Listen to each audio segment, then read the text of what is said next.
All right, today we're putting on our detective hats. We're heading to the Australian outback to unravel a mystery that's been hiding in plain sight for the better part of a century.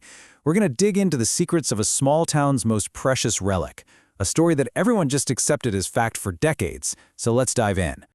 So this is it, the Silver Tree of Broken Hill. For over 50 years, this thing has been the absolute pride of the town, a priceless piece of local history proudly on display. It's insured for $500,000, and the story behind it? Oh, it's legendary. They say it was crafted from the very first silver pulled from the town's famous mine and owned by its founder. But what if that whole story, the one the town is so proud of, is a total fabrication? What if this priceless artifact is actually a brilliant 80-year-old fake? You see, the first thread that started to unravel this whole thing wasn't hidden away in some dusty old archive. Nope. It was right there on the statue itself, hiding in plain sight. It all started when one researcher took a really close look at this horse and realized something was very, very wrong. And this is where the entire official story just starts to fall apart. Because once you see that first little crack in the legend, you suddenly start seeing them everywhere. So, take a close look at how this horse is posed. A real horse, when it gallops, moves its legs diagonally. You know, opposite front and back legs move together. But this horse, its front and back legs on the same side are stretched out. Animals just don't move like that. You know what does, though? A child's rocking horse. And once you see the rocking horse, you can't unsee it. And then all these other weird details just start jumping out at you. Like, wait a minute. Why is there an oak tree, a European tree, in a scene that's supposed to be the Australian outback? And why are all the little figures completely different sizes, like someone just grabbed a random handful from different sets? And who is this lady holding a snake? She doesn't appear in any of the town's historical records. The whole thing starts to feel less like a masterpiece and more like a weird collage. Now, to really get why this is such a big deal, you gotta hear the official story, the one that's been told and believed for more than 50 years. Yeah, the plaque in the museum lays out this grand, epic tale. It says the tree was crafted way back in 1879 by a super famous silversmith, Henry Steiner, that it was shown off at big international expos and then bought by the founder of Broken Hill himself, Charles Rasp. I mean, it's the perfect origin story, right? It connects this beautiful object directly to the town's heroic beginning. Yeah, but here's the thing. The evidence? It just doesn't add up. The official claim is that Steiner made it, but records show he sold his business in 1884, and honestly, it just doesn't look like his work. They call it an épergé, a fancy centerpiece for a fruit bowl. Well, there's nowhere to put a bowl. And the real kicker? The auction notice from Charles Rasp's estate back in 1936 describes a totally different silver piece, a gum tree, not an oak tree. The official story is contradicted by the facts at every single turn. And you don't even have to be an art expert to see the styles are worlds apart. On the left, you've got this crude, almost cartoonish figure from the silver tree, with a super dramatic pose. Now look at a real, authentic piece by Steiner on the right. See how different that is? Steiner's work is refined, it's realistic, it's elegant. There's just no way the same artist made both of these. And that brings us to a huge practical problem. The object on the left, that's our silver tree. On the right, that's a real Steiner épergé. Notice how the real one has all these specific branches and supports designed to hold glass bowls. The silver tree has, well, none of that. It literally couldn't do the one job it was supposedly made for. So you've got to be asking yourself, how does a story with this many holes become accepted history?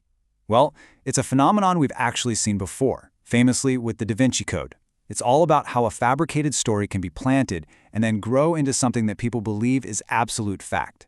Yeah, there's a name for this. It's called a planted narrative. Basically, you take an idea, often something based on a total lie or a forgery, you introduce it into the public record, and then through sheer repetition and with the stamp of approval from a trusted institution like a museum or a best-selling author, it gets laundered until it looks just like the truth. Think about how it worked with the Da Vinci Code. It started with a hoax in the 1960s, a guy faking his own royal ancestry. Then, that hoax was presented as fact in a book in 1982. And finally, that book was used as the factual foundation for Dan Brown's global blockbuster. A simple con, repeated at scale, becomes a cultural phenomenon. The silver tree followed a pretty similar path, just on a much smaller stage. So, okay, if the official story is out, what's the real story? Let's follow the evidence and try to piece together What actually happened? The new theory really centers on two guys. First up, H.W. Brueggemann. He was the only silversmith working in Broken Hill back in the 1940s. The evidence suggests he's the one who actually put the tree together, probably using a bunch of old practice pieces an apprentice would make. And then there's player number two, Jack Wicks, a sharp local businessman who put the newly assembled tree in his shop window in 1946 and marketed it with a fantastic, romantic, and completely made-up story. And this is the smoking gun. This quote is from a newspaper clipping that Wicks just happened to have on display right next to the tree. Notice the brilliant marketing span. That physically impossible rocking horse is cleverly described as a spirited horse. And look at the sourcing. It's said to be from an earlier paper. That vague language is a classic tell of a planted narrative. You're creating the illusion of a historical source that likely never even existed. So, the new timeline looks something like this. The individual pieces were probably made in the late 1880s by Brueggemann when he was an apprentice. Around 1945, he assembles them into the statuette we see today. In 1946, Jack Wicks puts it in his shop and invents that legendary backstory. And then, in 1975, the local council buys it for a pretty significant sum, and just like that, they unintentionally cement the fiction as official history for the next 50 years. So why does any of this matter? It's more than just correcting an error in a museum catalog. It's about how we understand our communities, our identity, and the very nature of history itself. You know, the philosopher of science Thomas Kuhn had a great theory about this. He said that big ideas change not because the old one is suddenly proven wrong, but because it just stops working. It can't explain all the new evidence that's piling up. And in this case, the old romantic story of the silver tree, it just doesn't function anymore. The new story, while maybe less romantic, is the one that actually fits the facts. And this is the most important takeaway here. Critically examining our local legends isn't an attack. It's an act of strengthening our heritage by making it more honest, more real. It shows that a community is confident enough to seek the truth, even if that truth is a little more complex than the myth. And what's really cool is the story isn't over. The spirit of the silver tree is still evolving. Today, local artists in Broken Hill are creating these ring trees, a modern tribute that embraces the icon's complicated past. It shows that the tree, whether it's an authentic relic or a clever forgery, remains a powerful source of inspiration for the community. This whole story proves that history isn't something dead and gone. It's a living, breathing conversation.